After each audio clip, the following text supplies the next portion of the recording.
Hi, good morning, everyone. Gonna enjoy using this at least a couple more times.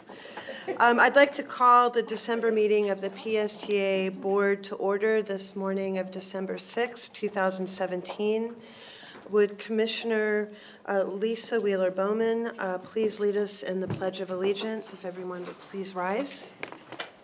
I pledge allegiance to the flag of the United States of America and to the republic for which it stands, one nation, under God, indivisible, with liberty and justice for all.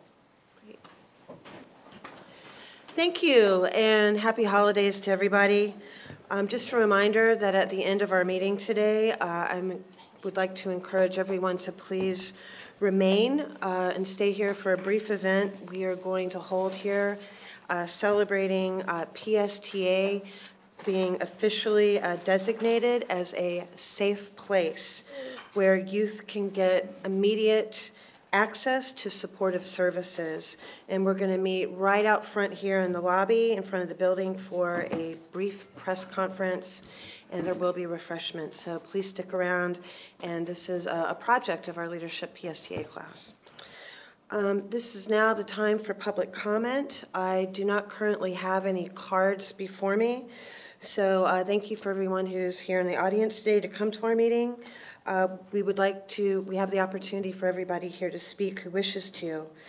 For those who would like to speak on any item on the, on the consent agenda items, now is the opportunity for public comment on consent agenda items or any other topic that is not on today's agenda. For those who would like to speak about an item that is on our agenda, on any of our action items, you can speak when that time comes up. Just be sure to fill out a green card and get it to Rachel. Rachel, raise your hand. Thank you. So seeing that we have no public comment cards, we will move straight into our presentations. Our first presentation is for our upcoming television advertising campaign that our board approved last summer. Our Director of Marketing and Communication is Cindy Raskin-Schmidt, and Cindy will introduce our program. Good morning. Larissa, can you help me? This is not, or Vu? It's not working at all. Right, there you go. Good morning. I am very excited today to talk with you about our Modern Transit campaign. Before we get into that, first I'd like to recognize our in-house PSTA marketing staff, if you guys could stand up, and then also our partners with our ad agency FKQ. What we're about to show you is really a collaborative effort with FKQ carrying most of the load and PSTA's staff providing a little bit of direction and assistance. So thank you all. Earlier this year, you all approved for us to move forward with a campaign where we would be speaking to our customers who are non-riders. So what we wanted to do was create an innovative awareness campaign speaking to those non-riders so that they can understand some of the unique and innovative products and services that PSTA has to offer in our community. So without further ado, I know your summary says you're going to see still shots, but I'm very excited to show you the final commercial that will begin airing in January. It will appear on a number of cable stations, including things like History Channel, Discovery, Food Channel. There's a whole group of channels that the ad will be running on. There will also be coordinated digital ads and bus ads that feature this really iconic artwork that you're about to see. So.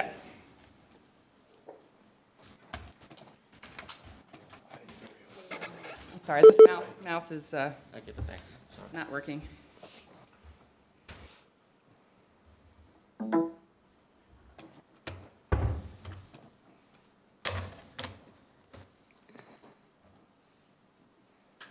There you go. One of these will work, I promise.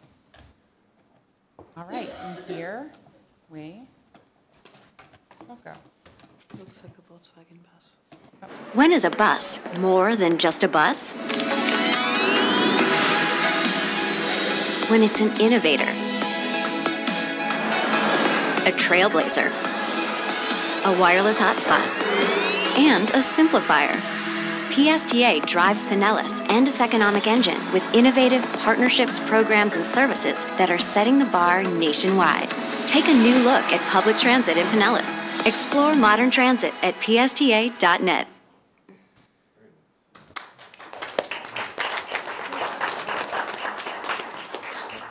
Thank you. So you may have recognized that artwork at the beginning. It's a mural that's at 1st and 5th in downtown St. Pete by an artist named Ricky Watts. He's done several different murals through the annual Shine event, and he's graciously partnered with us and granted us permission to use his artwork on this.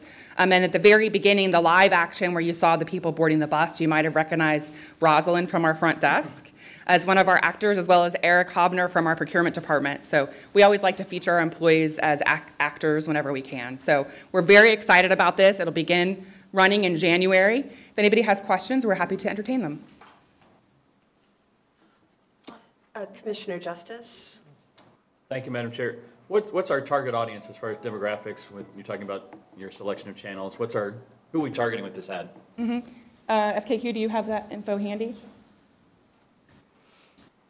So our target for this ad is fairly broad. It is adults 18 to 54 with an overlay of demographics for they have to be in the Pinellas County area. So the cable buy actually allows us to geo-target just Pinellas County. And we'll be targeting them also through digital ads, which allows us to get a bit more targeted via demographics. So we really want to reach business owners, executives, as well as homeowners and other folks in the community that are in support of PSTA. They do pay tax dollars that help support what we do here, and it's very important that they understand all of the great things that we're doing here at PSTA. And what was our ad buy on this? The total ad buy was $135, I believe. Thank you. Commissioner Long? Well, great minds think alike. I was going to ask the same thing, Commissioner Justice. Beyond that, I'm curious about the frequency of the ads. Yeah, we will have around, I believe it's 75 GRPs running per week with a pulsed. It'll be a 12-week campaign in total. We can't afford to be on TV the entire time, so we'll have kind of 2 weeks of TV. We'll come off for 2 weeks, and then we'll come back on. During that time, we will have the buses wrapped in the beautiful artwork that you see here. We'll have 4 buses fully wrapped that will be riding along the streets the whole time, as well as 4 buses that just have the sides that will be the street side. And then also we're buying 4 King Kongs. So along with the TV, we'll have the buses running, and then the digital work will be running along the same time as well. And you'll see that in social media, as well as an app-based buy. So we're really pushing the idea of PSTA being modern with some modern media as well.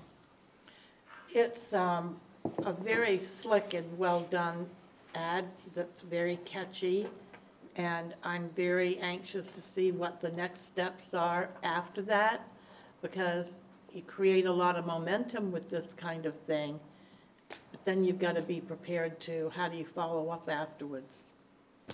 So, Absolutely. thank you, Madam Chair. Great.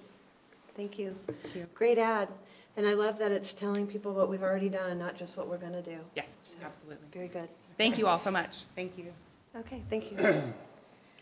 So our next item is our recognition, and I'd like to bring up our James Bradford, PSTA's Chief Operating Officer, to recognize PSTA's retiring Director of Safety and Security, Mr. Mike Gloss.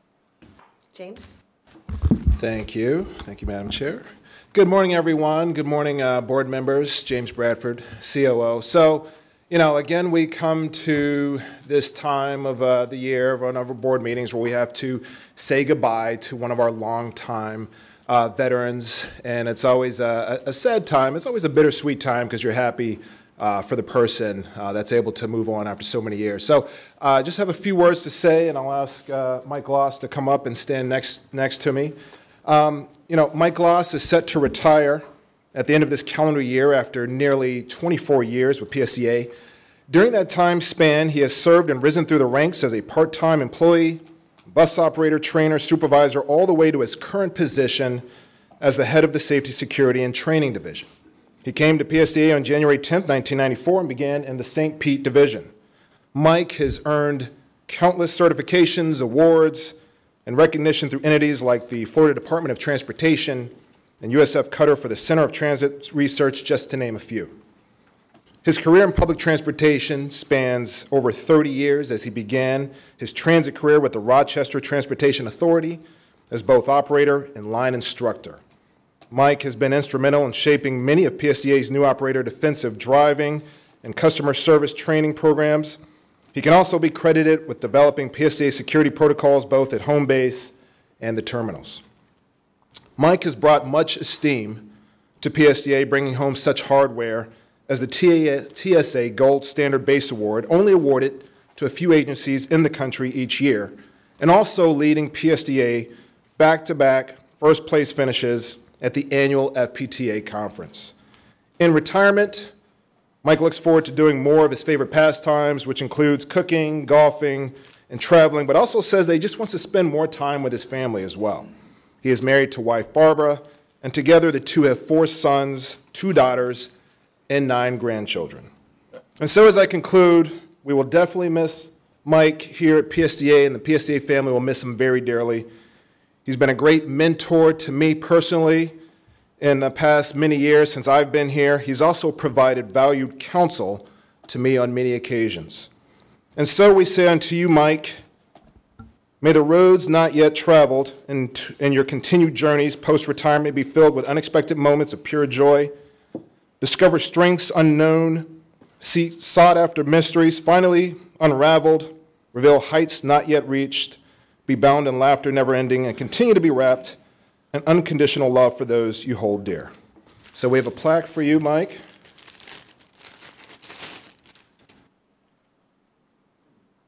It says, presented to Mike Gloss for over 2 decades of exemplary service and dedication to the Pinellas Suncoast Transit Authority from your PSTA family.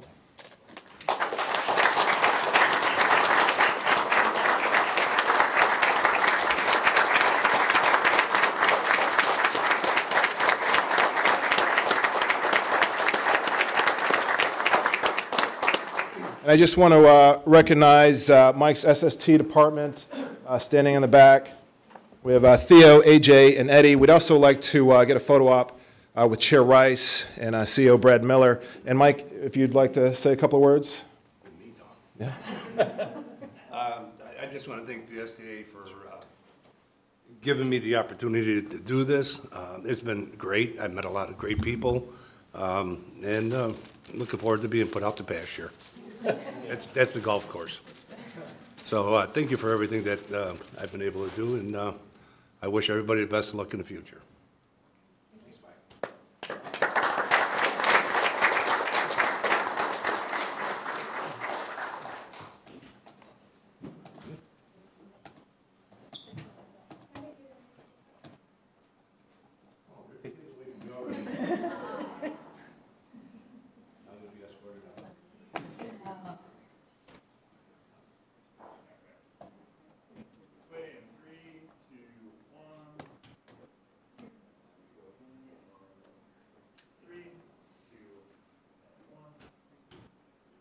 Mike with a big smile.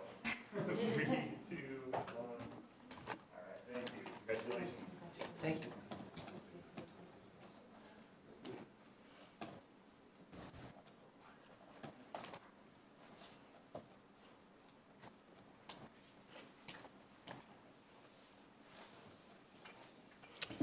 Mike, thank you for your 24 years of service. Our next item on the agenda are our committee updates, and we'll start with item 5A, which is our Transit Riders Advisory Committee update from Gloria Lepic-Corrigan. Good morning, Gloria. Thank you. Excellent, good. Good morning, Chairman Rice, Mr. Miller, and esteemed board members. Our PSTA track meeting was held on November 14th. And first, I'd like to thank Commissioner Dave Eggers for attending our meeting. It's always, our committee always very much appreciates interaction with the board, so thank you. In addition, at our meeting, we had 5 of our 7 new track members who will be starting next year attend this meeting to become familiar with what we're doing. Our first presentation was the one that you just had from the Director of Communications, Cindy Raskin-Schmidt, and she gave us that preview of modern transit. And we had a number of questions that were very similar to the ones that you were asking, and we were all saying that we're very much looking forward to seeing the results of this unique campaign. We then had 3 key action items on our agenda, including 2 of them that are on your agenda today. First, we had the election of our officers for 2018. I was reelected as chair, and our South County Representative Richard McDaniel was elected as our vice chair. Next, Bob Lasher, PSTA's External Affairs Officer, presented the proposed service changes for February of 2018, including the replacement of the Route 444 with the improved service on Route 74 and expansion of Direct Connect. We had a number of questions, we had a brief discussion, and then our committee voted unanimously to recommend the approval of this. Our last action item was presented by Bonnie Epstein, project planner, and she described the proposed fare adjustments to the TD late shift program, whereby TD customers can pay $20 for a package, including 25 late shift trips and 1 urgent TD trip in addition to their monthly TD bus pass. Recognizing the value of this adjustment in helping to assure the sustainability of this very valuable program, we unanimously recommended to support this. And then in our closing member comments section, we addressed several issues that we felt would be of interest to you, or hope are of interest to you. First, one of our members asked for information regarding how PSTA addresses and notifies riders about temporary route detours that result from construction or special events. Mr. Miller reviewed for us how the system currently works.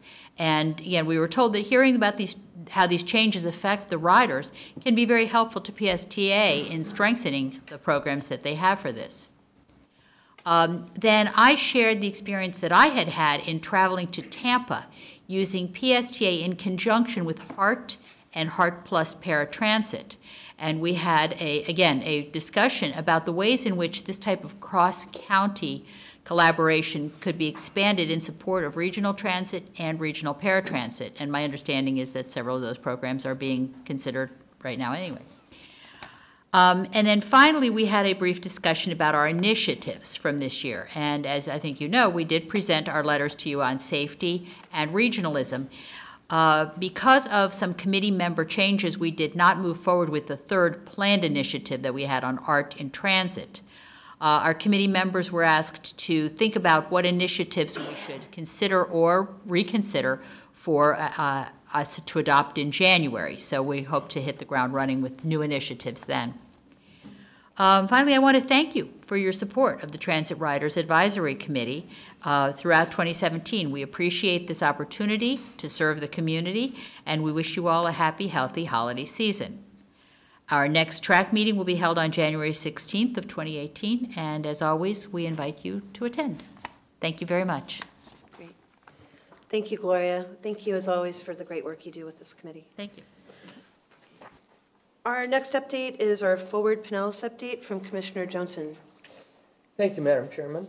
The November, thank you, Mr. Miller. The Forward Pinellas Board met on November 8th, and the major item of discussion was the FDOT Draft Tentative Work Program. This is the projects that will be funded through state dollars during the period of fiscal years until 2023.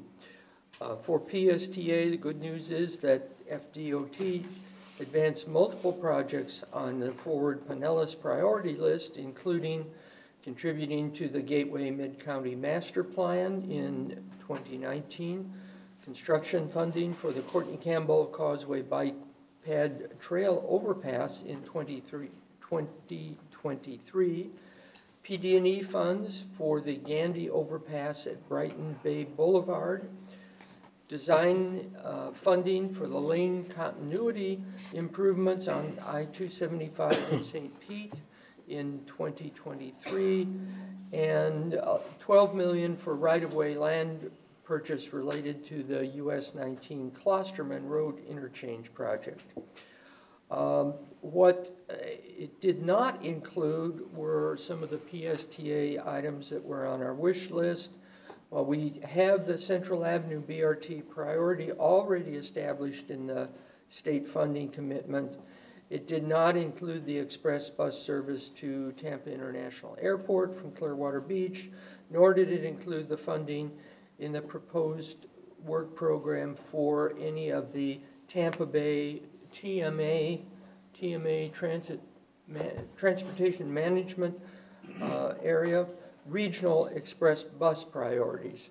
So those did not move forward. Pinellas Forward will request that certain projects be completed faster than in the draft tentative work program, including the Harn Boulevard pedestrian overpass over US 19, which will significantly benefit public transportation customers who can't easily get across US 19 without walking long distances to an underpass. What happened there is they had design funding in the plan, but they determined that they could not go ahead with the design until they had additional right-of-way, but the additional right-of-way won't be in the plan for another 3 years.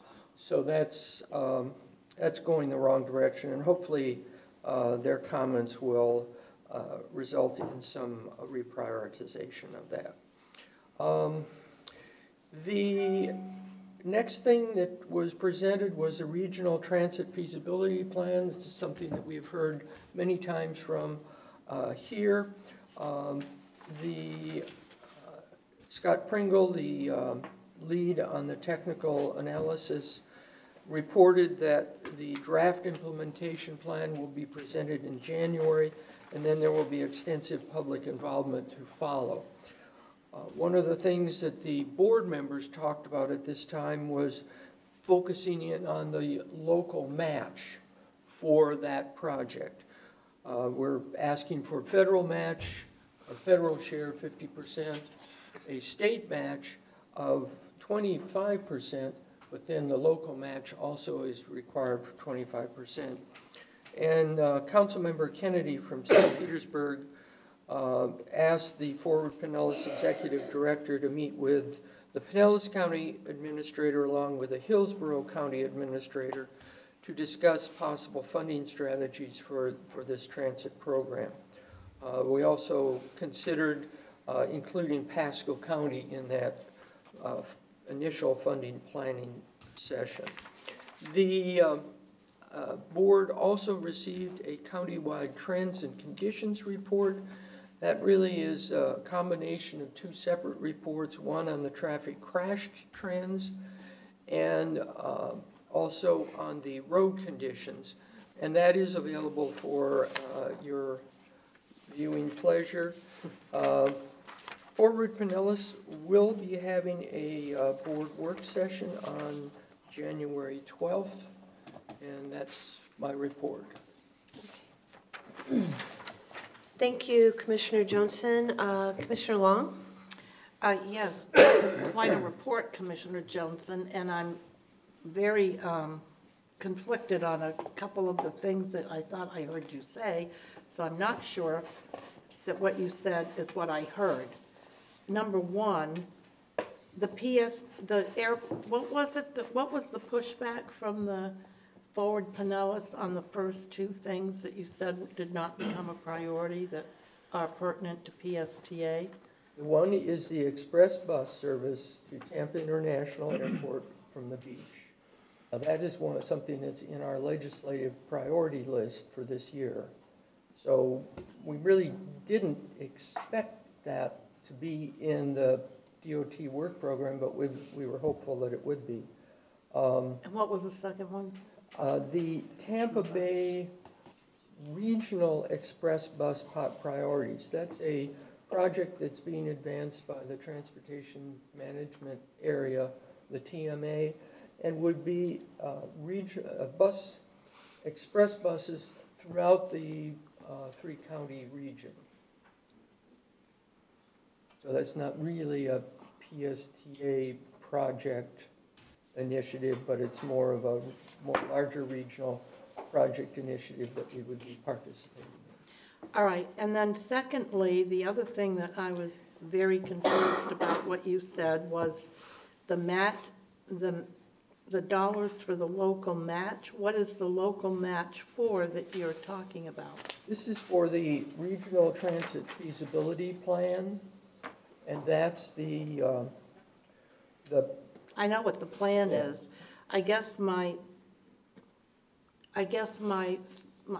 having a hard time trying to work my brain around those two things, that there's a recommendation that the director of Ford Pinellas meet with the county's administrators to talk about funding priorities. And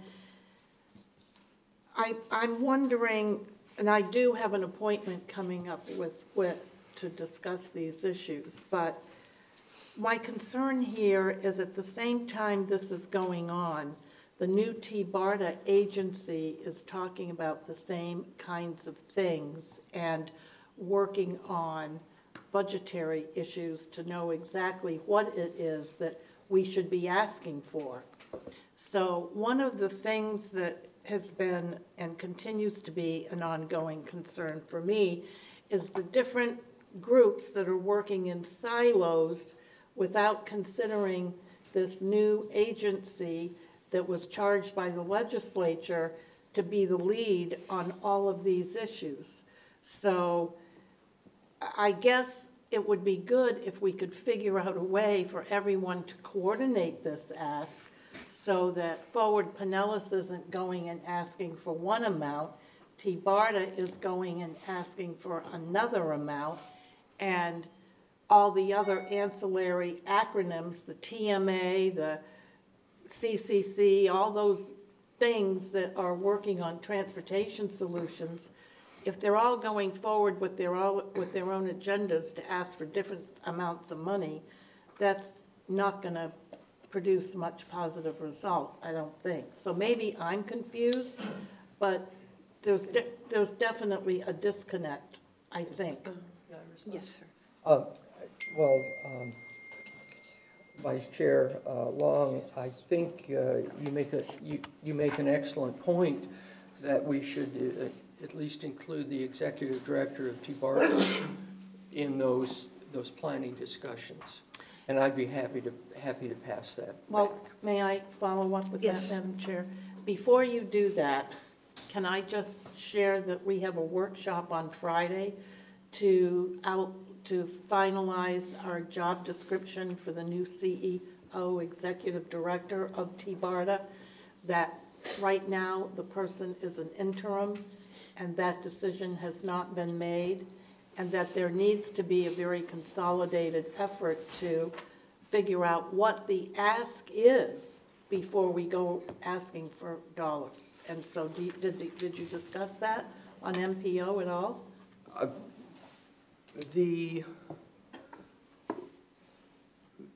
This came about from the DOT's secretary talking about that they have funded the initial feasibility plan. Right. They have also set aside, I believe it's $5 million for the PD&E for that project.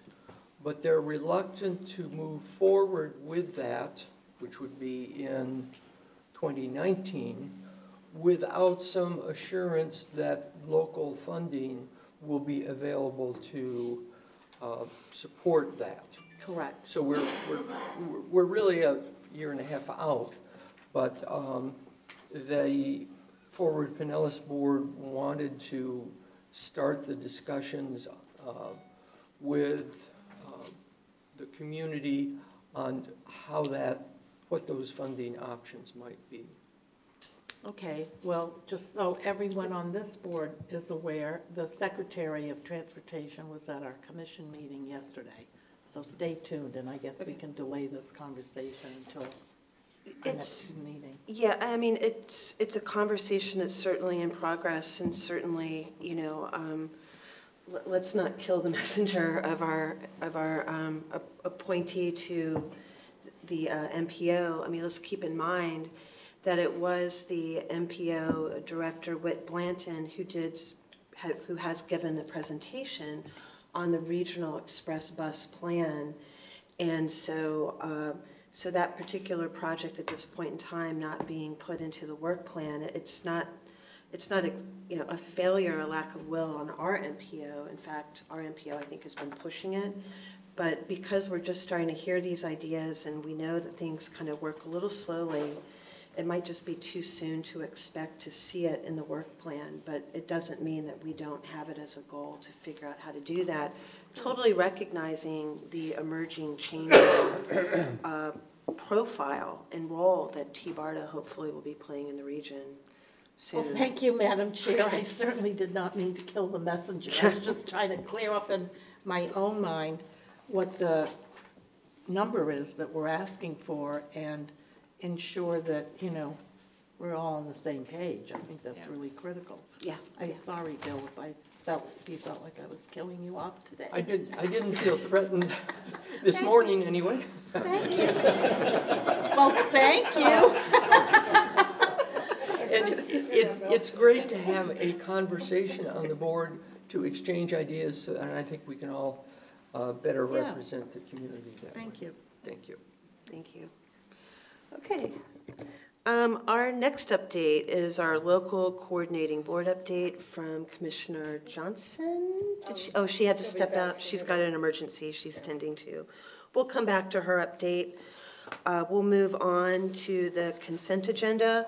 And before we get into the consent agenda, we do have a prefacing comment from our attorney, Alan Zemet, about some items. Yeah, I just wanted to, on item 6E, the board memo says that you're being asked to approve a settlement, and actually you're not being asked to approve a settlement, but making a binding settlement offer. So I just wanted to make sure that that was clear to the board. Okay, that's item 6E under the consent agenda. Right. Okay. All right. Thank you. And we did not receive any cards earlier in the meeting for speaking to this item. I still don't see any cards, so I'll hear a motion to approve. Okay, in a second. Okay, we have a motion and a second to approve our consent agenda. Rachel, would you please prepare the voting system?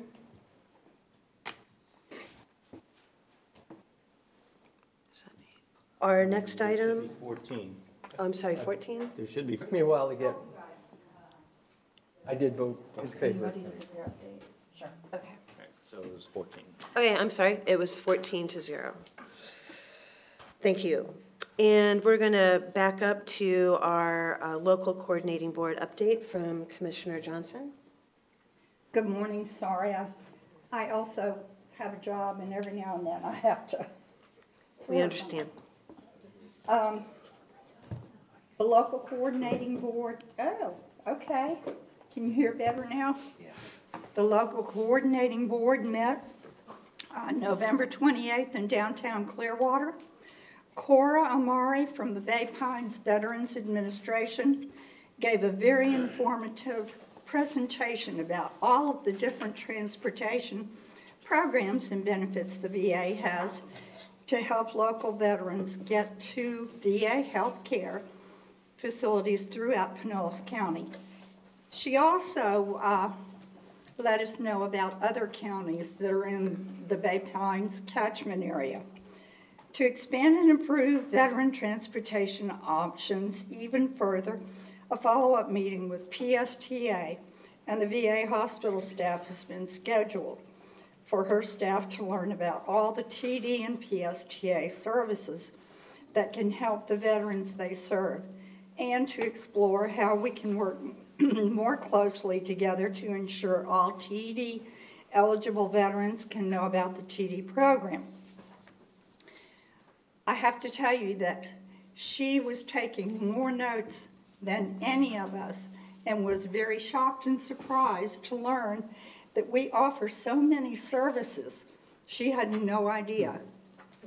So, and then Sarah Caper led a thorough review of the annual Community Transportation Coordinator Annual Review, which was unanimously approved. And our review came in 100%. I mean, we were awesome. Heather, and I thought I saw Heather come in. She did. There she is, and there's Sarah over there hiding with Ross. Heather gave us an update on the TD late shift program, including the very positive customer survey results and the new fare structure to help make the program sustainable, even if its current grant funding source should not be reviewed by the state. So we did get a grant from the state. It's been wonderful, but we certainly want this program to continue, however we get it funded. The LCB discussed talking to our elected officials about supporting the TD program. Most of our elected officials do not understand what the TD program is, how it got here, where it's going, how it's funded, what it does. They just don't know. So, as a board, we certainly need to share this information with those that we work with. The next LCB meeting is scheduled for February the 20th. Thank you very much. Okay, thank you for that report. Moving on to our action items. The first two action items on our agenda today are both important, seeing how it relates to our core values of sustainability for the long haul while maintaining our most important services for our customers. And when we talk about sustainability, very often we are talking about our financial sustainability and looking for efficiencies and looking for the best decisions we can make for how we run our system for the long haul, and that means taking always a really close look at our fare adjustments, and so that brings us to our decisions today. Our first action item is to propose a fare adjustment to the popular TD late shift program, and we're going to hear a presentation from PSTA's planning manager, Heather Sobush, who will introduce this item. Hi, Heather. Hi, how are you? Good. So good morning, and thank you, Commissioner Johnson. That was like a perfect transition into this item, and Chair. So, as was just mentioned, this today is an action item to approve a $9 monthly fare for the TD late shift program starting in January. Last month, we brought this to you as an information item. We also brought the item as action to the TRAC and the Planning Committee, both of which are recommending approval of the $9 fare. We held a public hearing last month, and then we also started disseminating information to the riders about the proposed fare change. We have received no comments, primarily because we believe this is still a really good deal. A one-way trip on either United Taxi or Uber is between $10 and $14, so $9 for up to 25 rides per month is still a really good deal. Just a quick review of the program. The late shift program is funded by a state mobility enhancement grant. It began in July 2016. It allows people who are already TD Bus Pass program participants to get up to 25 free, right now it's free, rides per month late at night, so between 10 p.m. and 6 a.m. when the buses do not run frequently or at all. It's for people to get to or from work, so people who ride a bus one way to their work and then need to ride something else the other way because the buses aren't running. Over the first year, we met the program goals, and those goals were to have a lower average trip cost than we have on our door-to-door regular TD trips, and then also to have an on-demand response time of less than 20 minutes. And our response time right now averages about 5 minutes for an Uber and about 8 to 10 minutes for United Taxi. So we're well below that 20-minute goal. We've also surveyed the riders. Actually, in the last few months, we've gotten over 800 surveys returned, and we have heard overwhelmingly that people have been able to get new jobs, have been able to get more shifts, and overall increase, the economic vitality of their household. We also have heard from people they feel a lot safer because they no longer have to walk or ride a bike long distances in the middle of the night. So that's great positive. And then because of these successes, we were awarded a second round of grant funding. So we're really proud of that. That grant, because the state has told us that over the upcoming years, the funding will likely be less, or they'll be expecting more of a local share, or it could potentially go away. The application included this fair component so that we can help sustain the program longer term beyond potential grant funding decreases. So what this means for the majority of our TD Bus Pass customers is they would now buy an $11 TD Bus Pass and then pay $9 for these late shift trips for a total of $20 a month. Oops, oh no. Sorry about that. So again, what we are asking today is that you approve this $9 monthly fare for the TD late shift program. And now I will turn it over to the chair for discussion. Thank you. Okay. Questions, comments from board members? Commissioner Scott? Thank you, Madam Chair. Thank you, Heather. Just one quick question. The one urgent trip per month that they can do for $3, is that a calendar month or is that a 30-day period? It's a calendar month. Okay. And we're keeping that separate from this $9, so people can still get that one trip per month. Okay, thank you. Great, thank you. Commissioner Barkley? Thank you, Madam Chair. Thank you, Heather, for your presentation on this. This is a great opportunity for people who have taken second and third shift positions to continue to receive the income from those positions by allowing this program to continue in combination with our match and the state funds of $507,000. So, Madam Chair, I would make a motion to approve this item as a way to continue to serve our community in that after-hours program. Okay. Any, Commissioner Johnson? I want to second it. Okay. Great. Thank you. And Heather, could you just comment, I mean, this is a $9 upgrade to the existing $11 base fare. That's how we get to 20. But still, the average cost of an Uber trip is what? Like, It's about $10. It's about $10. For this program. So still, I mean, the savings here are just unbelievable. For one trip, yes. Yeah, and then then for this, they still get 23 trips. 25, So that's pretty yes. amazing. Thank you so much. Do we have any public comment on this item before the board votes? Seeing no public comment, would Rachel please open the voting system? And commissioners, please cast a 0. Thank you. Thank you. For our board to approve some well-designed and needed service changes to be implemented this coming February, Cassandra Borchers, our Chief Development Officer, will lead us through this next item. Good morning. Morning. This was brought to you as an information item last month and has been presented to the committees. Both the TRAC and Planning Committees have recommended approval of this change.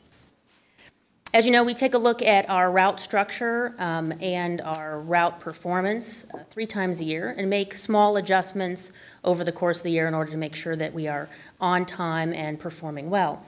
We have been looking at a number of routes over the last few years that are some of our lowest performers. This includes the Route 444, which has been historically our lowest performing route. It continues to decline in ridership.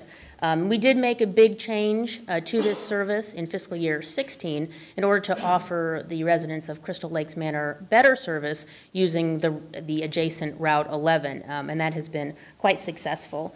We've been out talking to folks about how they use the Route 444 and what their major trips are, but still find that the average ridership per day, meaning the number of times someone gets on the bus, the boardings, is about 11 people per day. It's not always the same 11 people because what we find is that people are taking this route maybe 2 or 3 times a week to do their shopping. This route costs our agency just under $160,000 a year to operate. And then this means that the average cost per ride, this is not including what the fare recovery is just under $54. This is about 10 times what our average is at $496. Last time we had this discussion, the board asked us to look at some alternatives for people who are currently using the Route 444. And not only are there significant routes overlaid on top of this service area, such as our core routes of the Route 34 and the 52, but there are also other supporting routes like the Route 74, 75, and the 97. We've also increased our service in our Direct Connect program, which is our partnership with Uber, United Taxi, and a wheelchair transportation provider. And those people in the Route 444 area could get to the Pinellas Park Transit Center easily using this program. We also have our paratransit service, DART, for people who qualify for the service, and we've also talked to some of our other neighborhood and community service transportation providers, such as Neighborly Care, who could provide free trips for groups who would like to go on a trip, whether that's shopping or to something else. Our recommendation is to reallocate the funds from the 444 to the Route 74. This route has 1,200 riders per day at an average cost of just over $4.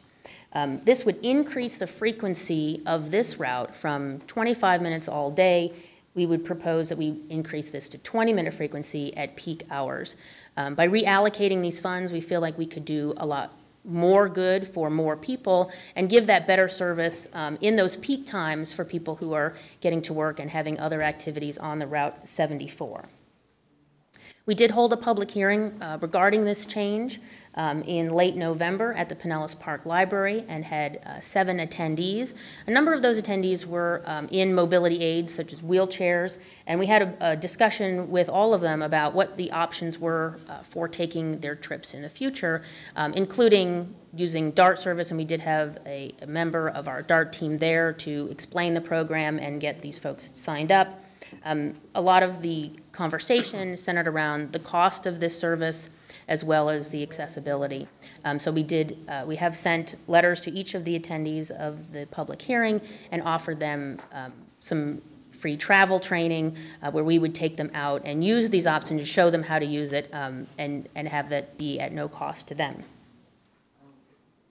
We will continue to talk to folks in the 444 area through the February service change, offering this opportunity to talk to staff as well as take a trip with staff.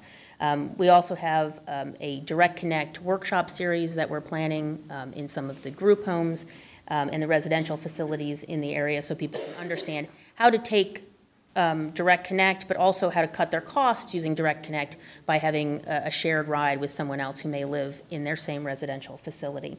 We'd also like to cultivate a Direct Connect ambassador program so that people in this area can tell their neighbors how to use it and sort of help us do social networking the old-fashioned way of asking your neighbors for help. So we do have a strong commitment to having our public engagement team continue to be out there, and we hope that you will recommend this service change for us in February of 2018. Okay. Thank you. Before we go to board member discussion, do we have any comments from the public? This is the opportunity now to speak to this item. Just fill out a green card and please get it up front to Rachel. Right now at this point, I do not have any public comment cards. Okay. Comments and questions from board members? Commissioner Eggers. Yeah, well, thanks for the presentation. I just really wanted to commend staff on this because I think it continues to show some awareness of fiscally challenged routes, and at the same time, a real compassionate approach to our residents, to the users of our system. And I really think that's all we can ask of an organization like this, is to continue to provide those services in as efficient way as we can, but also to be effective to our riders in some way. So I really want to commend you for it. It's not easy stuff to back out of a service. I think someone said before that it was impossible. It's not impossible, but it isn't easy, and I really commend you all for the diligent work. Thank you. Thank you. Thank you. Commissioner Johnson. Thank you, and thank you, Commissioner Eggers, for saying most of what I was going to say. But let me just add to it that I've had the opportunity of riding on the 444 probably half a dozen times, and I'm convinced that this is a good service change, especially considering the options that are now available for these folks. Thank you. Okay, great work by our staff. Do I hear a motion and a second to approve the service change? Move approval. Second. Okay, we have a motion and a second on the floor. Rachel, would you please prepare the voting system? And commissioners, please count. Are we missing one person? There we go. Okay, and this passes unanimously again, 15-0. Thank you. Is our board officers and committee appointments. Would the chairman of our nomination committee, Commissioner Barkley, could you lead this discussion, please? Thank you. Thank you, Madam Chair. First of all, I want to thank all the PSTA board members who do volunteer to participate and attend PSTA's different committees. We have a lot of them. The work of the different committees improves the operation of the board meetings and provides board members, PSTA staff, and citizens with more detailed information about our business and our priorities. I want to also thank the board members who filled out Rachel's survey to reflect your interest in serving on these different committees. When the PSTA nominating committee met on November 27th, 2017, we reviewed the interest survey and took two actions which I would like to recommend today. First, as shown in your packet, the PSTA nominating committee recommends the following officers for the PSTA board in 2018. Janet Long as chairperson, myself, Joseph Barkley, as vice chairperson, and Commissioner Pat Gerard as secretary-treasurer. Madam Chair, I would ask for a motion and a second to vote on the 2018 officers. Move approval. Great. And before we do that, just want to check to see if there's any public comment. I do not have any public comment cards. I don't see any coming up front. So we have a motion and a second on the floor. Do we? I'll second. Oh, now we have a second. Rachel, would you please prepare the voting system? Congratulations to next year's incoming officers.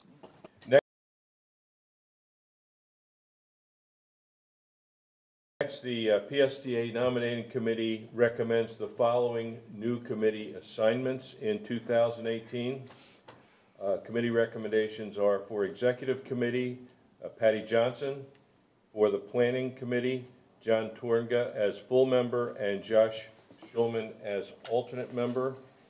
Legislative Committee, myself, Joseph Barkley, and John Tornga as alternate. And the Personnel Committee, Darden Rice and David Banther.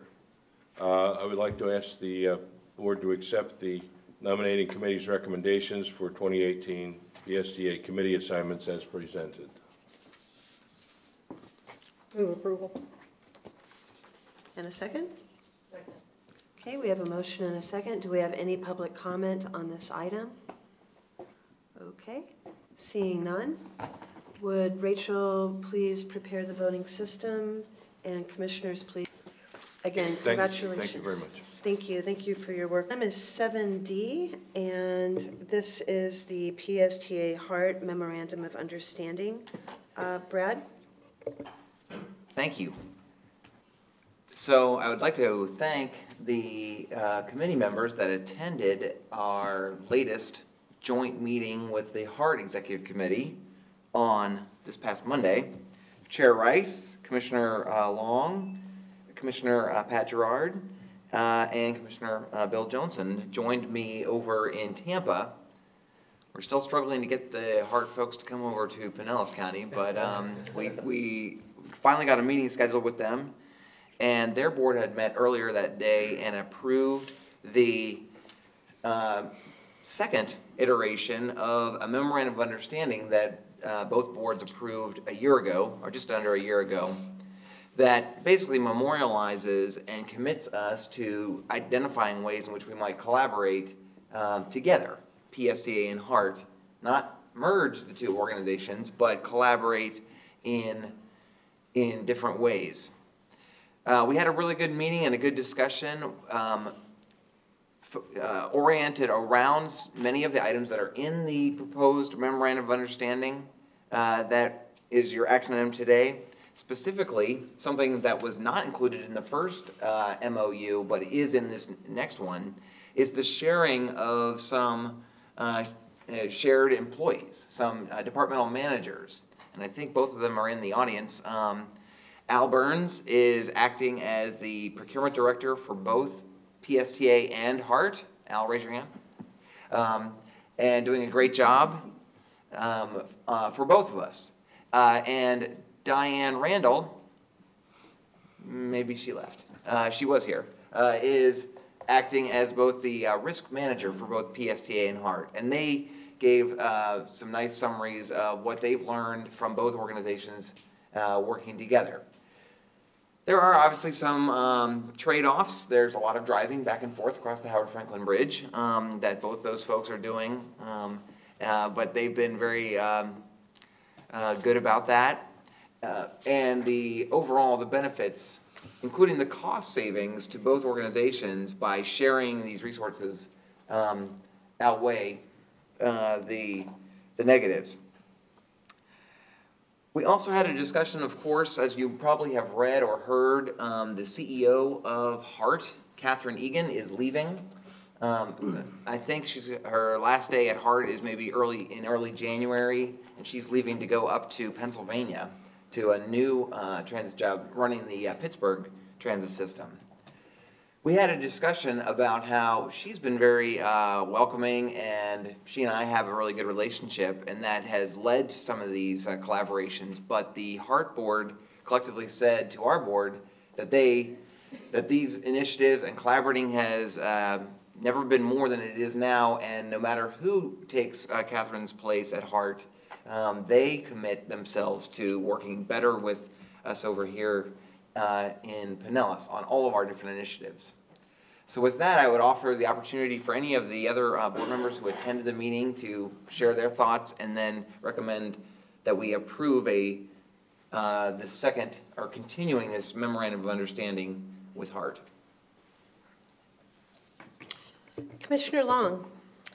Yes, Brad, I'm curious if your staff has had any conversation since we got back from that meeting to take up Kathleen Shanahan's recommendation of, instead of doing all that driving, maybe using FaceTime or whatever. Skype, thank you. Yeah. Yes, we've had some discussions about that, and I think that it is certainly something in the future that we want to try to work on. In both cases, at least at the start of sharing the employees, PSTA lost its procurement director, and that's why we were out looking for one, and we found one right across the bay in Al. And we had a relatively new or junior staff, and so these first 6 months, it's been very important, I think, for him to be over here in our offices.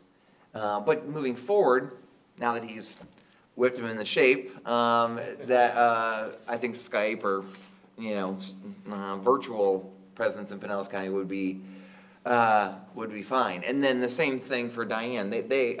HART's risk manager had retired, and they had been without one for quite a while, and she has had to really sort of build up some of their practices on the flip side. But now that things are getting in shape over there too, I think not driving back and forth would be a more efficient use of their time. So definitely Skype or FaceTime or other sorts of technology ways that we can just make it even more efficient. Commissioner Barkley? Thank you, Madam Chair. My question is for Alan. I just wanted to ask, I'm sure you've reviewed this document, but is there anything in particular that we as commissioners need to be aware of or concerned about with regard to this document? Well, seeing as I prepared it, I guess I did a little. Okay. That's fine. It is very similar to the one that you approved for back in January, I believe, of this year for 2017. We tweaked it a little bit to address the fact that there is presently the employee sharing that Brad has identified that started in the summer of this year, and some other minor tweaks to what we have been collaborating on in 2017. So other than the updates, it's pretty much mirrors the agreement that was entered into back in February of this year. Great. Thank you very much. Okay, thank you, everyone. Commissioner Scott. I'll be brief. Just a comment. I wanted to thank the PSA staff and the HART staff for working together on this, and also the PSTA commissioners that attended the meetings on this.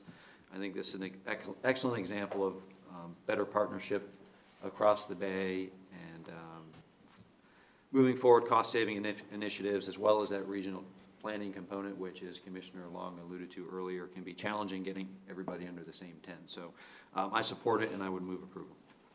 Great. Second. Do we have any public comment on this item? Seeing none, we have a motion and a second on approving the PSTA HART MOU. Would Rachel please prepare the voting system? Council commissioners, please cast your vote. Okay, item on our consolidated bus purchase savings. Brad, are you giving this report, I take it? It's going to be a combo tag team between me and Debbie. Let's see. Okay.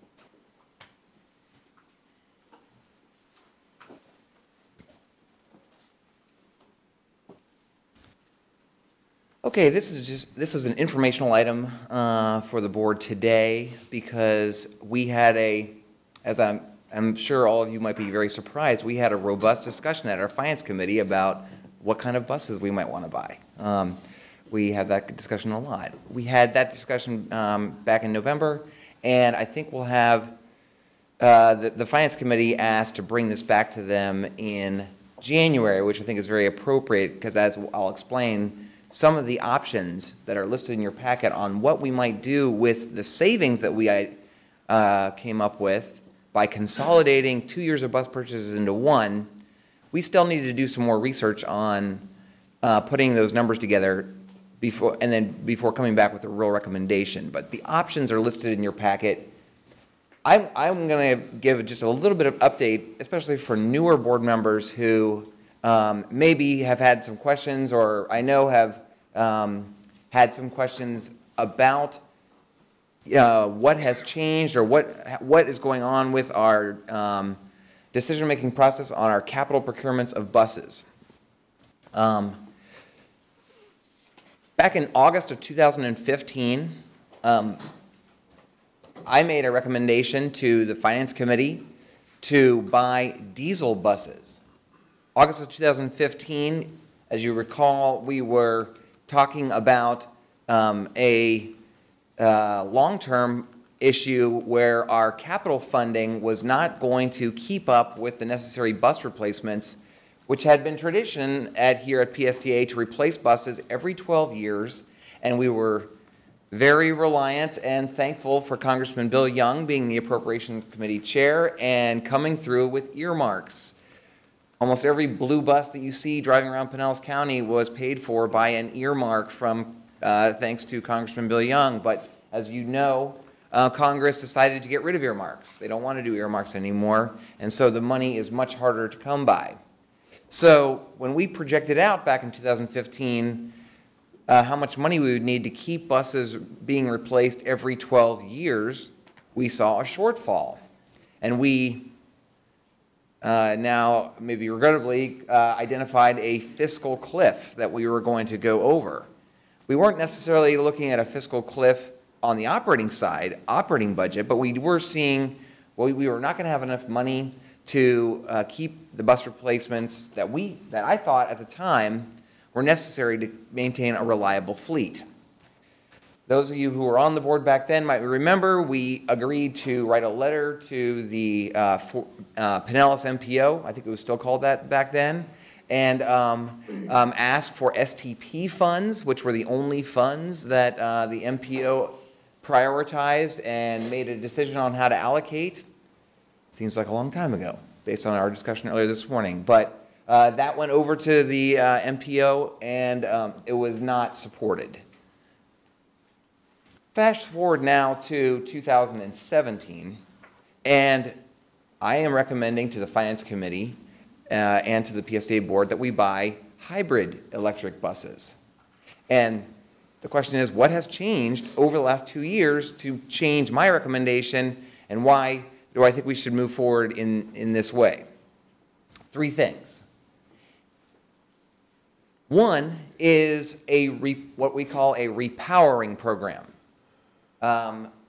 Some of the discussions that we've had over the last month with Commissioner Scott and his comments that he made at the end of the board meeting last month about, I think he was describing, there is something in the industry called a full rebuild of a bus, where you basically pull the bus, take the bus down to its frame and rebuild the entire thing. That's not what PSTA really does.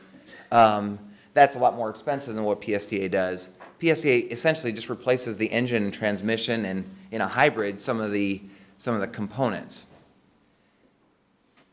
A couple years ago, back in 2015, we were very concerned about the maintenance of our hybrid electric buses, because there was also a concern that we were going to have to replace the batteries and some of the other components that relate to the hybrid technology.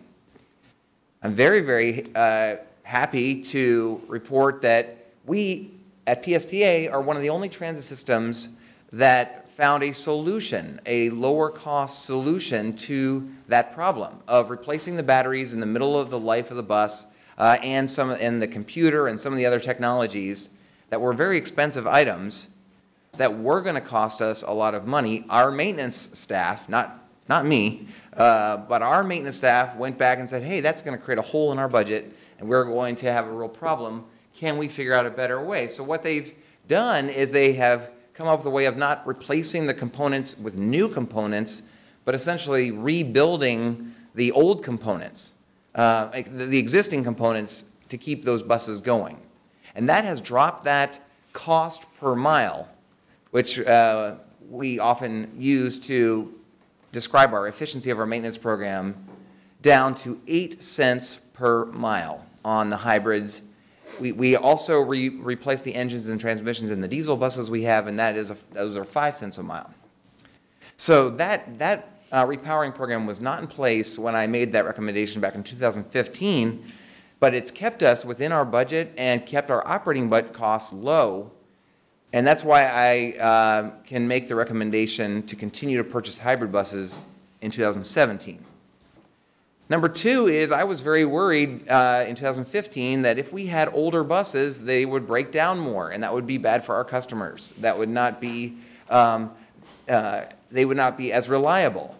But I was wrong, or I turned out to be wrong. When you look at the numbers, in the report, and we've talked about this a lot lately, our reliability of our fleet keeps going up and up and up, thanks to our maintenance department working very hard and looking at every possible way that they can keep these vehicles running. If you look at in your packet at the miles between road calls, or the number of miles that an average bus goes between times that it breaks down or needs to be pulled back into the shop, which is not good for the customers, it's more than 2 times better than it was in 2015. So that's a change that happened that that helped me be more comfortable with the recommendation on hybrids. And last but not least is a more conservative approach to our budgeting practice here at PSTA different from 2015 to now, that we are no longer, we're not talking about a fiscal cliff, or we're not merging and forecasting out a combined operating and capital program, but we're focused on the operating budget separate from the capital budget. And why that is more conservative is that what we were doing in past years was essentially taking the capital reserve, one-time funding, and helping that support operations. And that's not a good practice, to take one-time kinds of funds or savings from one year, which are just one time, and prop up your operating budget. So now we keep track of the operating deficit, and we have a goal of always having operating revenues. Those are recurring kinds of revenues, the fare box, the ad valorem property tax, advertising revenues, those kind of things, that grants that continue, and that the operating expenses shouldn't exceed operating revenues. And then the capital program, while it does not have enough funding in it to support buses being replaced every 12 years, we're going to keep track of that separately and look at different ways in which we can apply for grants and get different revenues, or maintain the fleet, keep watching the numbers of how it is being reliable, and watch that separately. So I just wanted to sort of give that presentation. I gave it to the Finance Committee, and I thought they sort of appreciated it. Just a little bit of a backstory to why we are recommending hybrid buses. Last slide for me is a question that Commissioner Eggers brought up, I think at the board meeting and at Finance Committee, which I thought was a great question, or an analysis. Is it more environmentally friendly to replace the oldest buses in our fleet that are diesel buses with new, more efficient, environmentally efficient or less polluting diesel buses, and we could buy more of those and therefore replace more of the older ones? Or is it more environmentally beneficial to replace the older diesel buses with hybrids like we've been doing? And that takes an analysis to figure out, well, yes, we could buy more diesels, we could buy more lower cost diesel buses to replace more old diesel buses than we could if we continue to buy hybrids. The answer is it is more environmentally beneficial in total to buy hybrids. There's a detailed analysis in your packet. This has been sort of tried to be clarified a little bit, although it's very complex.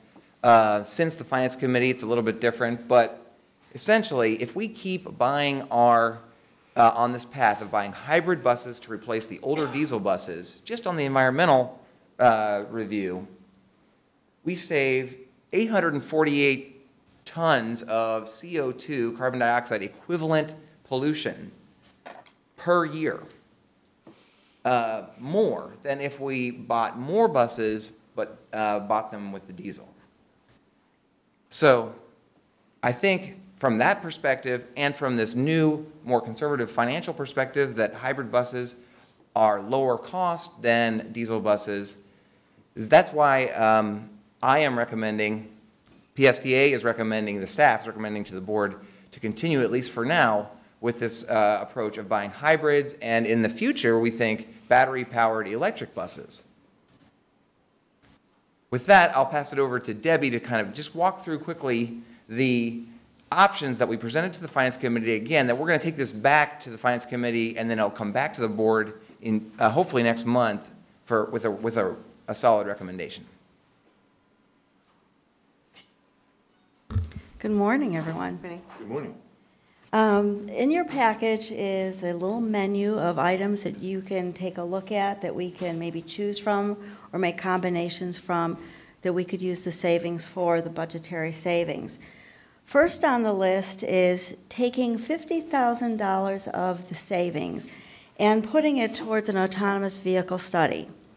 Also in your package, I believe it's 9C, we talk a little bit about some of the very exciting things that are happening where we, PSTA, are being approached by different engineering firms for autonomous vehicle studies here in Pinellas County. So I really think that this, and the Finance Committee had agreed, I believe, to say let's put aside this $50,000 in case we need this to match any grants that come for these studies as we look forward to even newer technology. Second on the list is a facility infrastructure to support our electric buses. This building was constructed in this campus in 2005. At that time, there was no thought for electric vehicles. We can support the electric vehicles we currently have available to us or we've got ordered, but as we look to expand our electric fleet, we have to take a look at how we can make sure this facility is ready for that. We're currently undergoing an engineering study, and we had put in the budget actually out a couple years about $3 million by moving that project forward, and once we get solid numbers on that, we could probably save money on that as well as get ready for the future. Next on the list is ordering 3 additional electric bus vehicles, which right now the facility cannot probably handle that efficiently. So that's why we're looking at the support of the infrastructure probably in advance of that. Next is ordering 3 more hybrid electric replacement vehicles. And that's something that's on the list for $2.2 million. And finally, basically do nothing and keep the savings and keep it set aside.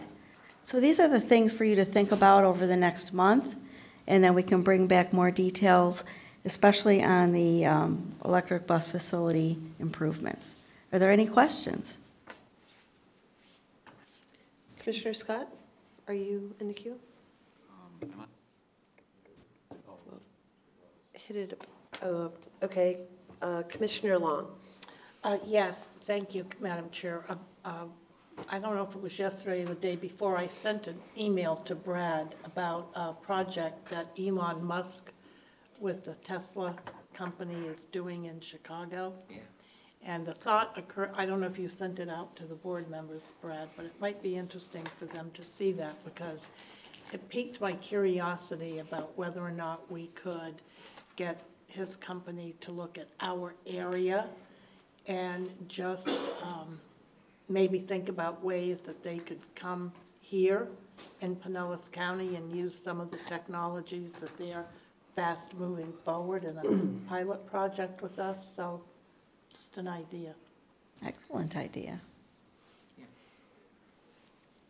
Thank you. Commissioner Eggers.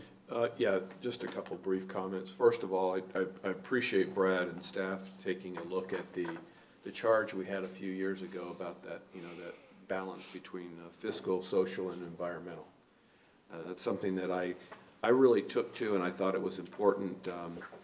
Not sure how each board member would rate each of those in relative importance, but that conversation is perhaps for another day or not. But I appreciate you looking at each of these items from a fiscal standpoint, operating versus capital. The social, I took a look at that as a reliability thing that you've been looking into, and then finally the environmental. There's some global issues versus PSTA environmental with batteries and all that stuff. But anyway, I do appreciate the approach. I look forward to our conversation next month as we look at maybe drill into those. Yeah. The environmental part a little bit more. And I just wanted to continue encouraging us to do what you all have done, the leadership group here with the work with HART and some of the opportunities there to provide more effective service. I think it's important for our taxpayers to understand that really what we're doing is just looking at ways to maximize revenue potential and minimize costs, which should be good for everybody from an efficiency standpoint, and also for maybe a little better service as we talk about how to communicate. It was interesting to note that when we lost an employee, we figured out a way to share one. They've lost an employee. Never mind. Maybe ways to share that one as well. But anyway, thank you so much for everything you're doing on this, and look forward to those conversations next month. Thank you. Commissioner Scott. Thank you, Madam Chair. Just a quick comment. First of all, I want to thank Henry and his team for putting together that spreadsheet that showed all of the emissions comparison. That was a ton of data, and I'm sure it took him a lot of time to put that together. So it's very, very useful information. And I looked at that, and I kind of see 2 things that I just wanted to point out. Is in the 2 scenarios, the hybrid and the diesel scenario, in the hybrid scenario, there was a definite decrease in carbon dioxide output, which, you know, carbon dioxide has been implicated in global warming. Otherwise is harmless to living things. On the diesel scenario, appeared, if I say that, if I understood the graph correctly that he had there, that there was a net reduction in the gases that cause air quality issues. And I think those are two different things. You've got carbon dioxide and then you've got air quality concerns.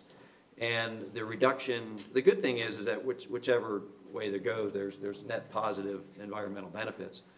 So there isn't really a bad decision there, but you've got the reduction in carbon dioxide on the one hand, but then the reduction in carbon monoxide, total hydrocarbons, non-methane hydrocarbons, nitrogen oxides, and then particulate matter. And those items are what cause the air quality issues, the breathing issues, and asthma, and those kinds of things. So by getting those older diesels off the road, that's what goes down. It doesn't affect the carbon dioxide, but just wanted to kind of point out that difference. So thank you. Okay, thank you. Any other comments, questions? Okay, thank you. We're going to move on to reports and correspondence. Brad, this is your item. Yeah. Thank you. In your packet, in addition to the regular performance reports and updates, and a quarterly report we provide on the status of our capital projects, is a presentation that we presented to the Planning Committee, and Debbie mentioned as one of the items that we'll be recommending putting some money aside from the savings from the consolidated bus purchase to take advantage of two great opportunities we've received over the last about month from two consulting firms who have identified PSTA and seen our reputation as being one of innovation and an innovator in the industry, and have come to us and said, we would like to partner with PSTA on a public-private kind of partnership to test out autonomous vehicle technology. One company is called Stantec, and they are the consultant that is helping Hart over in Tampa implement a autonomous vehicle pilot along their Marion Street corridor.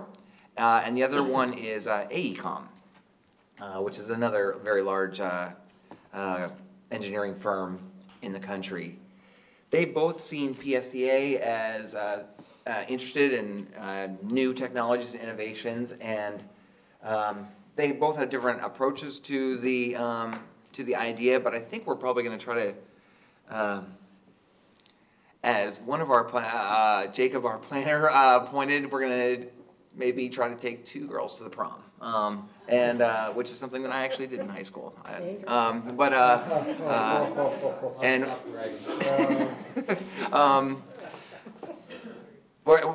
try to take advantage of both firms and their offer to us. We're hopeful that maybe we will be able to have a pilot program, perhaps starting in downtown St. Petersburg, even as early as next spring, by working with these firms. So it's very exciting.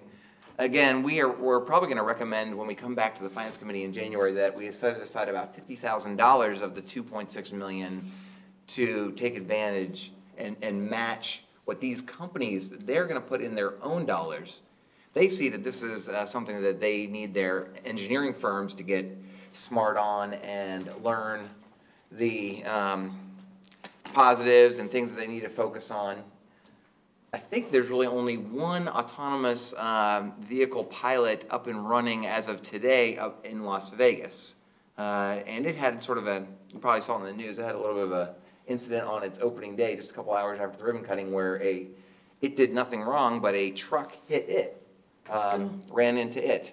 And so we were talking, Cassandra and I were talking to one of these consultants, and they said, well, they didn't even think of that, but maybe they need to put a horn on the autonomous vehicle to alert others to it. Those kind of things. These firms want to test these out. Hart is unveiled their vehicle at the Autonomous Vehicle Conference that is annually now held in Tampa. And that was earlier in November. And they are hoping to get theirs up and running this spring as well. So it's very exciting. I want to thank Jacob and Cassandra for identifying these opportunities. Again, this is going to be very low cost for PSTA, or maybe even no cost to PSTA to introduce or present these new technologies to folks in Pinellas County.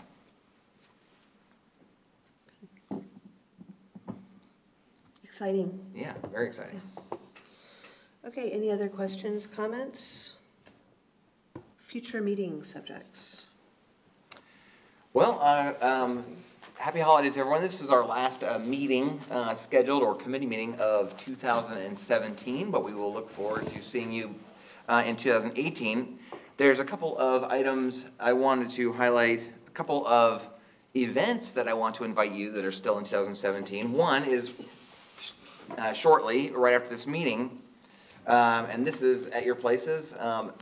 PSTA is becoming, as Commissioner Rice announced at the beginning of the meeting, a safe place. That's a national designation that you might see this sort of yellow diamond on school buildings and community centers and things.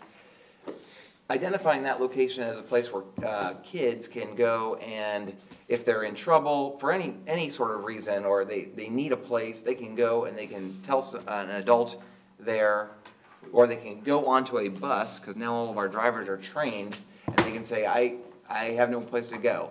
And then the driver knows what to do, to call and then get the youth in touch with counselors and the necessary help. And that's a really great program that I'm happy that we're participating in, and it was all led by our now graduated first class of Leadership PSTA, the up-and-coming managers in our organization who are going through a leadership training. They identified that and have gotten that going. And then the last thing I just want to invite you all to is an appy hour. I'm going to pass this out. Sorry. I got to pass out my invitations. I don't know if you've ever been to an appy hour before, but PSTA will be having an event down at the Green Branch Brewery on Friday, December 15th, 4:30 to 6:30, with our new, to announce our selecting of this app on your phone called the Transit app. It's kind of a not so catchy a name, but it says what it does. The Transit app, which you can look up on the Apple Store or any of the stores, is what PSTA will designate as our preferred or our official app for our services. Up till now, PSTA has not had a designated app. All of our data is open source and is on our website. So there, if you go on to Apple and search PSTA, there's a whole bunch of apps that people have made to take our real-time data and you can type in and find out where the bus is. But Transit app is one of them, and is probably one of the most advanced systems in the country. It works in almost every major city across the country, and they have partnered, they have moved forward in partnering with Uber and Lyft and other modes besides transit right in their app. So I use the whole time when I ride the bus, always I use the Transit app. What the arrangement with them is, it costs PSTA nothing. What they ask PSTA to do is designate us as the official app of PSTA, and in exchange, what that will do is they will then basically do software work for us to integrate our modes, so that PSTA and the Coast Bike Share in St. Petersburg might be integrated together, so that the Flamingo fare payment app might be integrated in there together. They will do that at very low cost because PSTA basically will do a little bit of marketing on their behalf. So I think it's a really a great arrangement. We have as our #1 state legislative priority to provide what is an integrated app, an integrated application that moves PSTA into this idea of being a mobility manager, not just a bus system. That one app, rather than like 15 apps like I have on my phone now, for the Jolly Trolley, the Clearwater Ferry, the Coast Bike Share, HART, PSTA, then a separate Flamingo app to pay for your thing. That has to end, and because people aren't viewing us or anybody else in that way anymore. They are looking for the best way to get from point A to point B.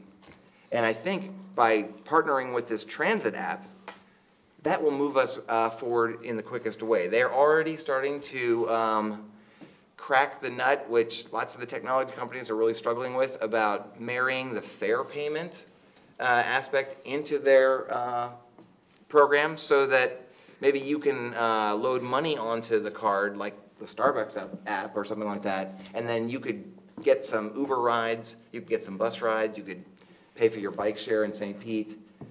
That's probably the next frontier, and we saw them and talked to them in Atlanta in October. They are already starting that in a pilot mode, I think up in Canada. And they'll be down there at Green Bench, and we can pepper them more. Of course, the folks that work at the transit app, like every technology company these days, are not over the age of 25, so at least that I've met. So I think this is an appropriate venue to have this fun little announcement. But that'll be a fun announcement, but it's a really exciting proposal that's coming down the pike. So with that, thank you very much and have a happy holiday. Okay. Commissioner Scott. Thank you, Madam Chair. Brad, that's really exciting. Actually, I'm going to try to attend that, and it sounds fun on top of it. Just quick question. Could you give us an update if you happen to know the numbers on how the Black Friday sale is going? Oh, yeah. Thanks.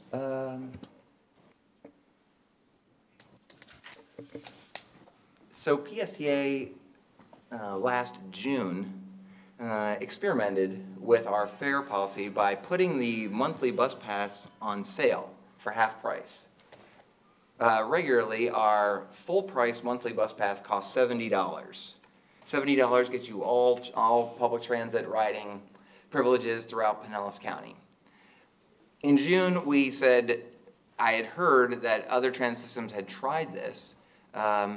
Putting it at half price maybe we could increase volume to offset the loss of revenue, and it was a success.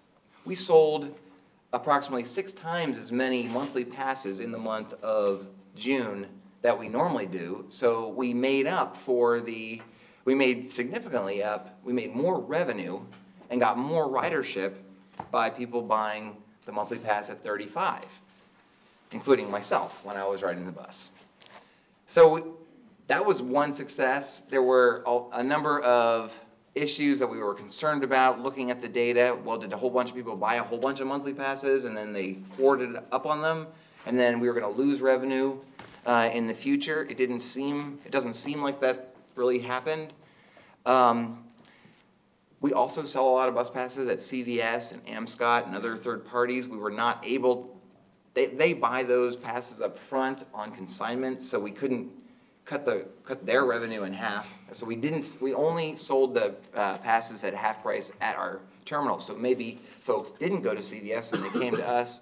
So we just had to wait a couple months to see how it shook out. It does look like it was a success, and so we started on Black Friday. We did a Black Friday sale, but it's going to run for the entire month of December and January again to make the monthly bus pass, instead of $70, make it $35, half price. And I know PSTA does not generate an enormous amount of money on our monthly bus passes. Usually the numbers per day are about 25 or 30 people buy the pass a day, and in the case of Black Friday and the weekend following Thanksgiving last year, I think we sold only something like 30, I can't seem to pull up the numbers, but I think we sold less than 40 monthly passes at $70.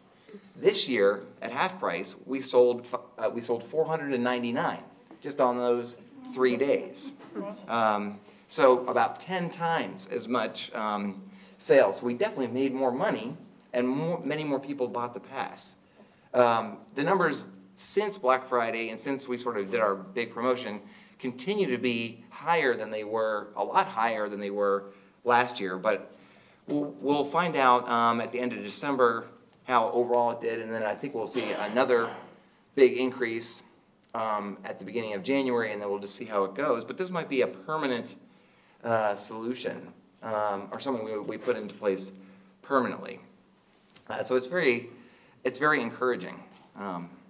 So right now, if you're interested in riding, there's no better time than now to buy a pass. Thanks, Brad. There you go.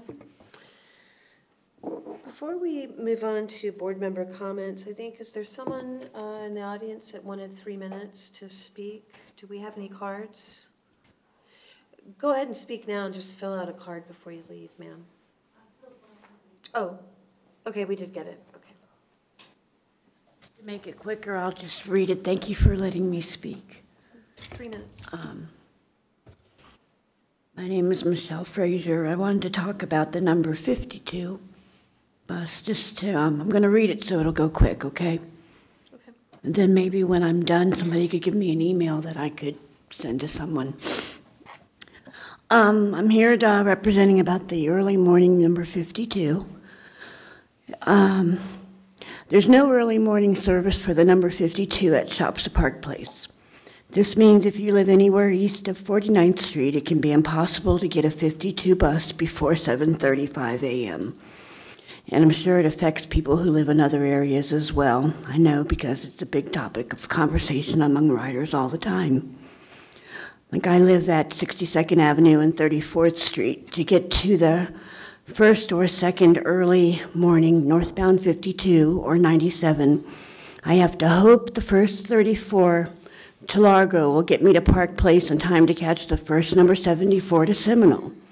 There's about a 2-minute window to do that, and very often I don't make that connection.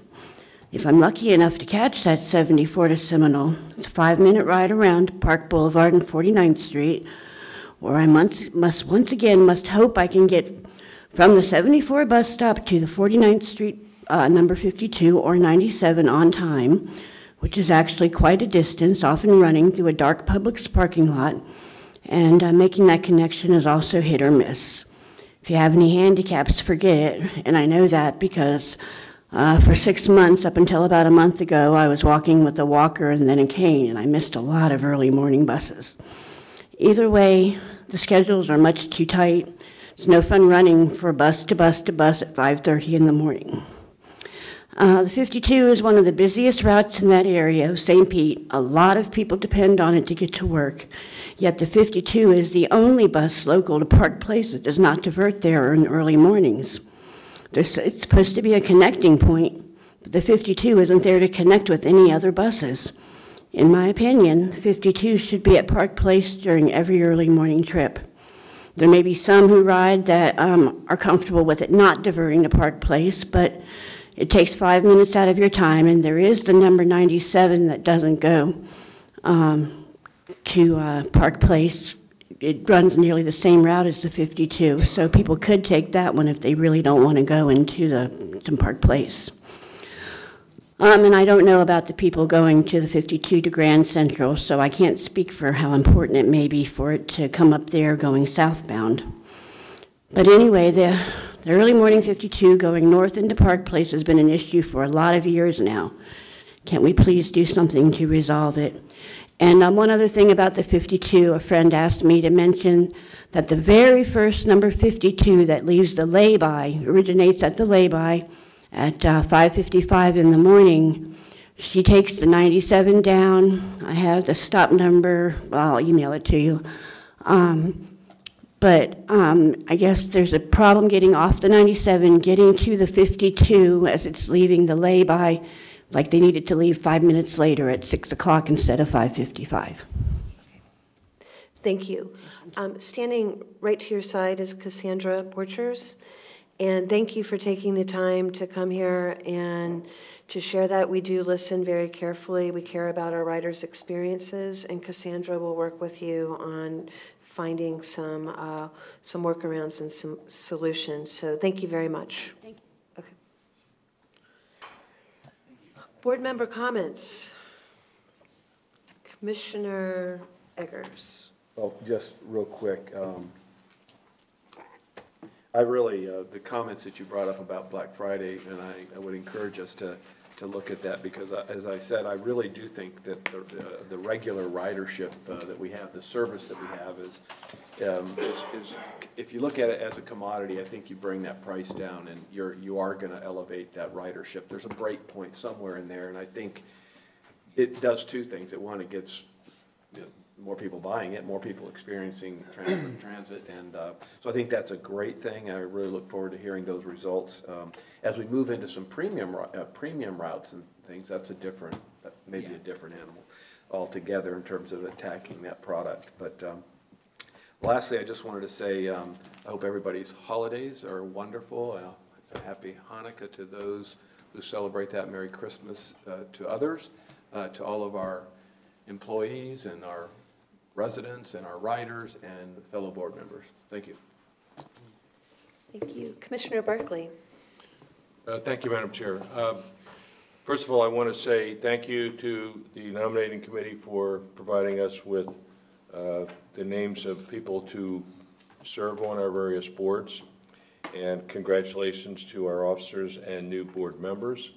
And as Commissioner Eggers already said, happy holidays to everyone. We look forward to a great 2018. Great. Commissioner Schulman. Thank you, Madam Chair. I want to echo Commissioner Eggers' sentiment regarding the fares. And we discussed it briefly at the Finance Committee, but it might be appropriate to look at a fare study that doesn't just look at individual fares, but also fare packages for family packages, visitor fares. There are opportunities, and this is proven that there's opportunities within what we're currently doing to gain more ridership and actually gain more revenue. So I'd encourage the board to take that up and possibly look at hiring outside consultants to look at optimal fare packages. Great. Commissioner Johnson. Thank you, Madam Chairman. The Regional Transit Feasibility Study will be giving a report to the TMA, and I assume TBARTA and all the other organizations beginning in January. One of the things that I continue to believe is very important as we move forward with that is to stress and explain the business case to the general public. And in that regard, for the Chair's Coordinating Council of the MPOs had a meeting here recently, and David Sobosh from the Tampa Bay Partnership came in and presented some extracts from their 2018 Regional Competitiveness Report. And just as an example, the transit ridership per capita in Tampa Bay is 11.08. which means that on average, everybody in Tampa Bay took 11 trips during a year. The highest ranking city was Seattle, and that was 66 trips per year, six times better. But now I think it's important to say, okay, if we had higher transit ridership per capita, what would that mean to the average citizen in their quality of life? So I'm just continuing to encourage coming up with the information for the average citizen as to how transit can help them or their family in their life as we move forward. And with that, I would congratulate our new chairman that we elected today, and we'll expect great things from her and the rest of the officers, and I wish all of you a happy holiday. Thank you. Great. Commissioner Long. Thank you, Madam Chair. I didn't want to miss the opportunity to just say thank you to you for guiding us for the last 2 years. And under your leadership, I think it's pretty clear that PSTA has come a very long way. So I'm excited about the future and the opportunities that are in front of all of us. And I'm excited about the year ahead because I think there's some great, new, innovative things coming along very fast and very quickly. And it will be incumbent upon all of us to make sure that we don't get stuck in a rut, you know, and not be able to drive out of it. So everyone, please have a very safe and happy holiday, Merry Christmas, and Happy New Year. And we'll see you all next year with a lot of good, brand-new ideas. Thank you. Great, thank you. And I would like to also again add my appreciation and thanks to Mike Gloss for his 24 years of service for Safety and Security Department. And I'll add my congratulations also to our incoming chair for 2018, Commissioner Janet Long, as well as Joe Barkley as our vice chair, and Commissioner Pat Gerard as our secretary treasurer. Thanks for everyone who's stepping up to the plate on your committee assignments as well. Hope everybody has a great holiday. Before we head out, just remember, please stick around for a few minutes. We do have an important event outside, right out in front of PSTA for our Safe Place event. So we'll see you there for that. And we will conclude this meeting and 2017.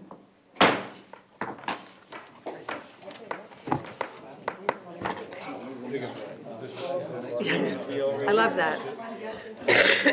I love it. Okay, I sign this. We got that. That's the only question. And I don't know, is it, that was important. You too.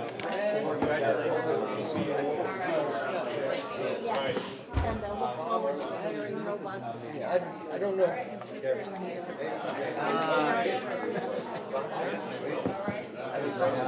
I definitely, I'm gonna feel better. Bye, Janet. Yes. Well,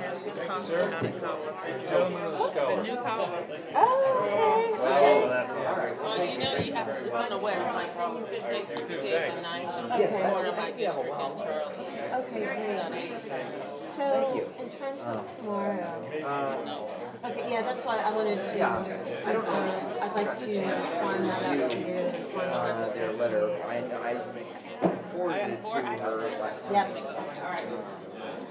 All right, good to see you.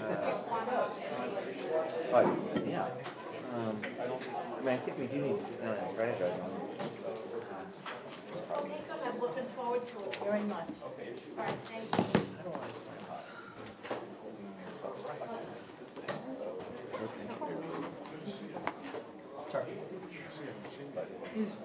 Is this gonna national safe place thing gonna happen right now, or are we gonna wait till 11?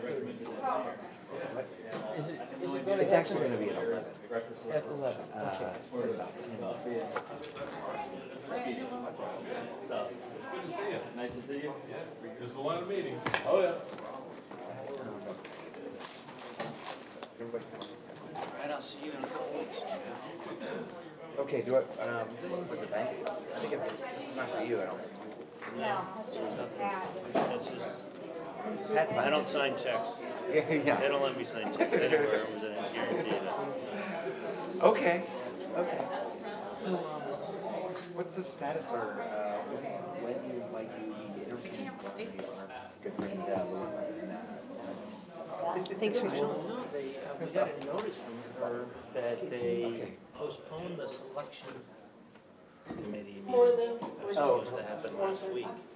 And with no new date. Oh, okay. So I don't know what the date is. They were supposed to make it in September, and then they gave up because of the hurricane. And they're supposed to make it at their appointment in December, but the selection committee Delayed. And you got that email from her. Oh, yes. Oh my gosh, she's the acting emergency. And he's trying to get a job, you know. That's really, yes. That's what her title said. Oh, because, Well, this is a very good purchasing manager right here. Yeah, he's waiting for me. Yes, sir. Because he scheduled an appointment for 10 o'clock today. He told me I didn't need to be there, but then they rescheduled it for 3 o'clock when I have a doctor's appointment. And I keep rejecting it. Actually, I think you might need to be aware of this question that I'm going to ask Alan. Excuse me, Brent, you might need to be aware of the question that I'm going to ask Alan. At Monday's board meeting, one of the resolutions, or one of the action items for the board was to be able to use the executive search contract that was passed today. So that happened, and we're going to use that, and we're going to use crowdhammer. A couple of the commissioners asked me the question, and I told them that I wasn't sure of the answer. Was that? No, you're fine. You're fine. Just a second. I think I know what your question you're going to ask. I want to hear it too. So I'm gonna be aware of all of it. Are you Ron? Good. Good. So. Thanks for coming. Oh, absolutely. Ron wishes you could be here up in Tallahassee, doing that whole deal this week. I know. I can. Last week, so want to make sure we got that on our calendar so we can be there. Yeah. You know. They said, Okay. Everything else going well? Yeah. with that. Thank you for keeping us on some of the crazy things going on in Tallahassee. Just gotta make sure it's to be able to that constitutional thing about the ad valorem that I think. Well, Ron said I saw him. I think it would move forward. But Yeah. I don't think it will either. I don't know, but yeah. we'll keep an eye on it. Okay. All right. And we'll have